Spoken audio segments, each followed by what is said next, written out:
caché à la nuit le secret de mes origines, j'ai trouvé dans les pages brûlées de mon peuple une mémoire que nul ouragan ne pourra disperser.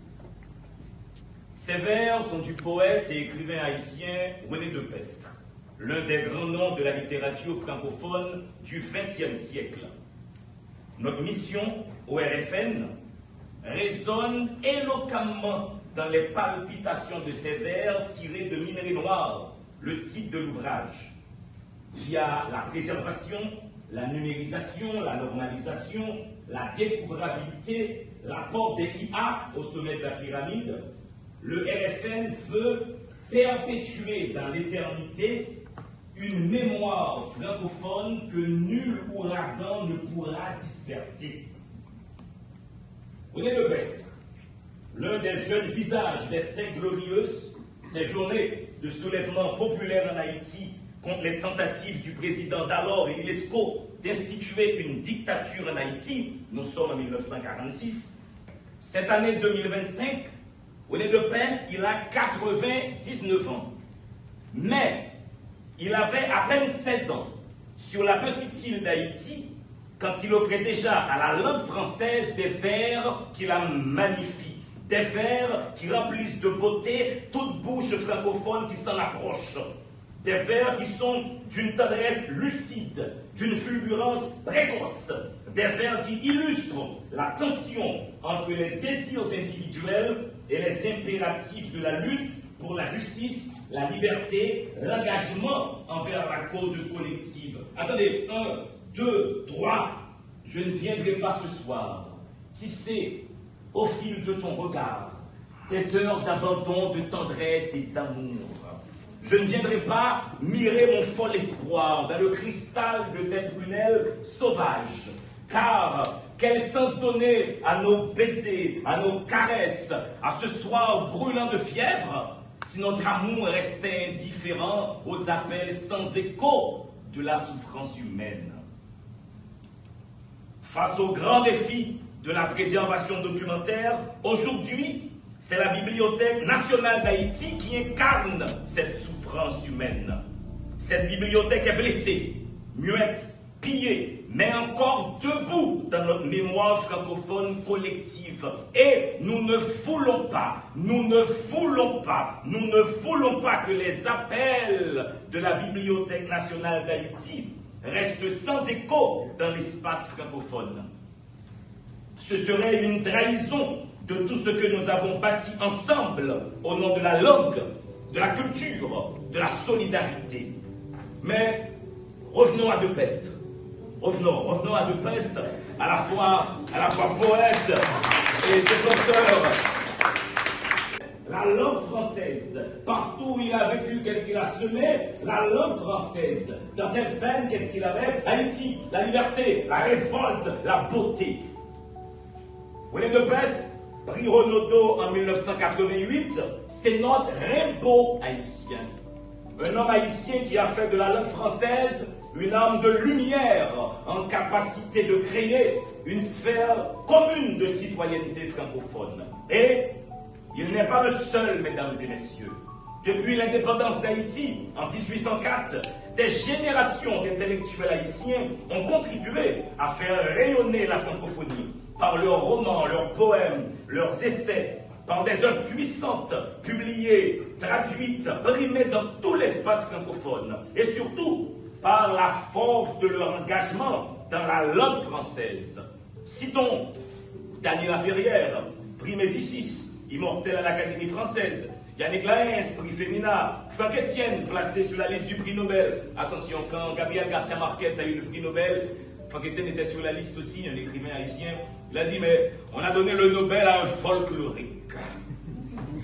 Marie-Vieux Chauvet, pionnière de la dénonciation littéraire des dictatures, Firmin, Jean Presmans, et tant d'autres jeunes et moins jeunes qui écrivent en français, non par aliénation, mais par volonté d'invention et de partage. Les auteurs haïtiens, depuis plus de 2 siècles, portent la francophonie à l'international. La littérature haïtienne est une force majeure du monde francophone.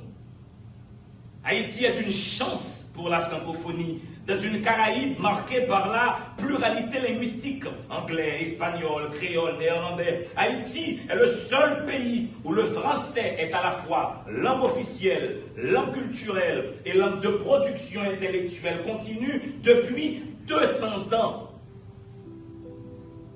Nous faisons vivre la langue française dans les écoles, dans les journaux, dans les bibliothèques, dans les romans, dans les débats publics.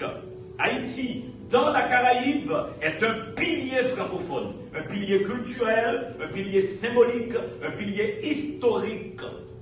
Et c'est pour cela, mesdames et messieurs, sauver la Bibliothèque nationale d'Haïti, c'est aussi sauver l'un des grands bastions de la francophonie mondiale.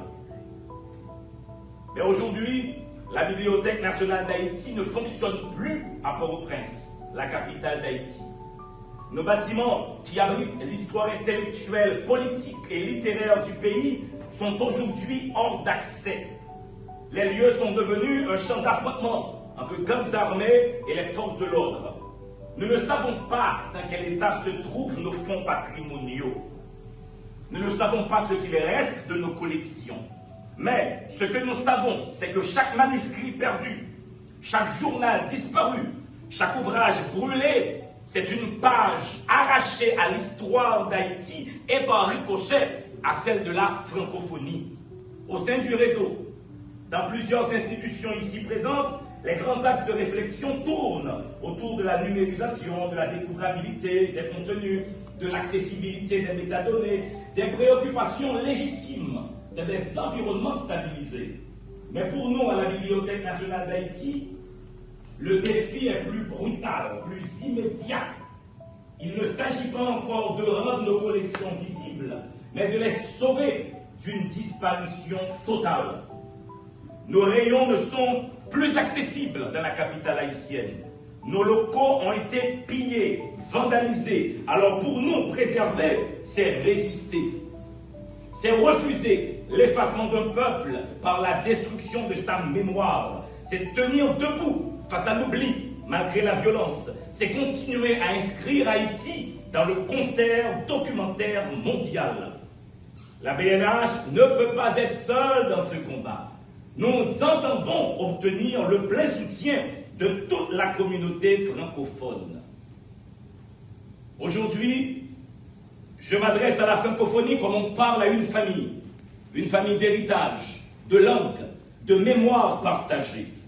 Nous venons aujourd'hui, non pas les mains tendues, mais le cœur ouvert, avec une production de pensée haïtienne qui participe au rayonnement international de la francophonie et qui doit être préservée. La BNH appelle la francophonie, le réseau, à une mobilisation exceptionnelle pour nous aider à reconstituer nos collections par des dons de doublons patrimoniaux de bibliothèques francophones partenaires, par la numérisation et la mutualisation de fonds haïtiens conservés ailleurs, en France, au Québec, à la BNF, l'envoi en Haïti d'ouvrages physiques récents ou patrimoniaux. Nous souhaitons obtenir des mobiliers de bibliothèques, armoires de conservation et équipements informatiques adaptés à la numérisation qui nous permettront de relancer nos services. Nous souhaitons un appui à la mise en place d'un plan de sauvegarde numérique en cas de catastrophe, parce que imaginez-vous, autant que les Haïtiens aiment danser, c'est lié à la forte sismicité de l'île. La terre tremble.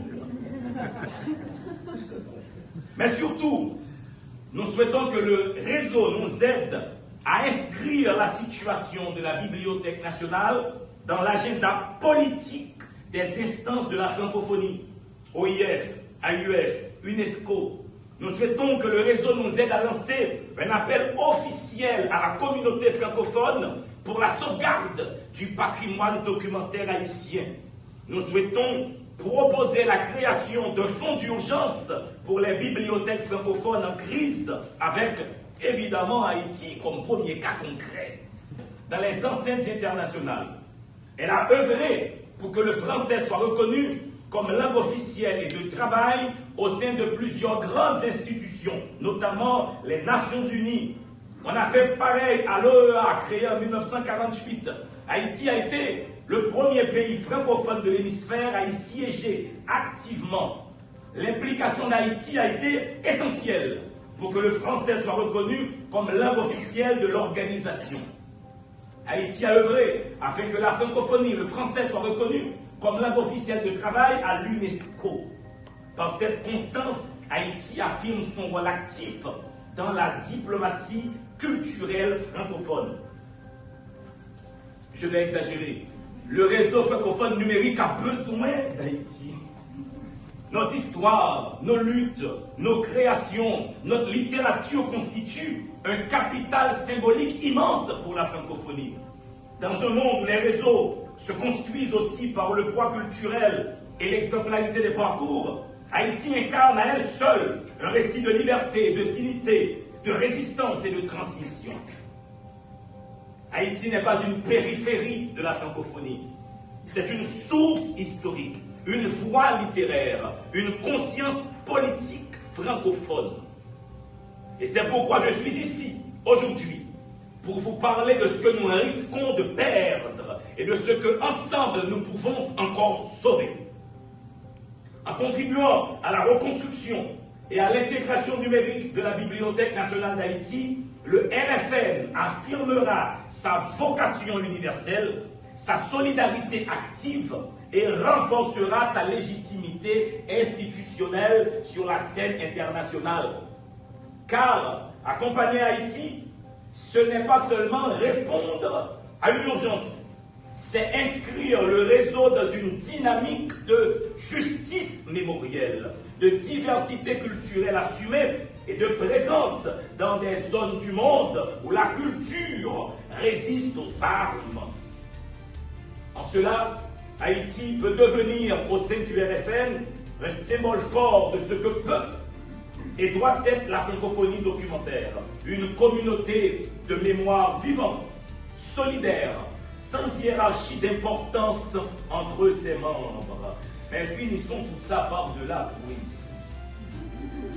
Ce n'est pas avec de l'encre que je t'écris, mais avec ma voix de tambour assiégée par des chutes de pierre. Je n'appartiens pas au temps des grammairiens, mais à celui de l'éloquence étouffée. Aime-moi comme une maison qui brûle. Un poète haïtien. Quel don à la francophonie. Georges Castral. Merci, mesdames et messieurs.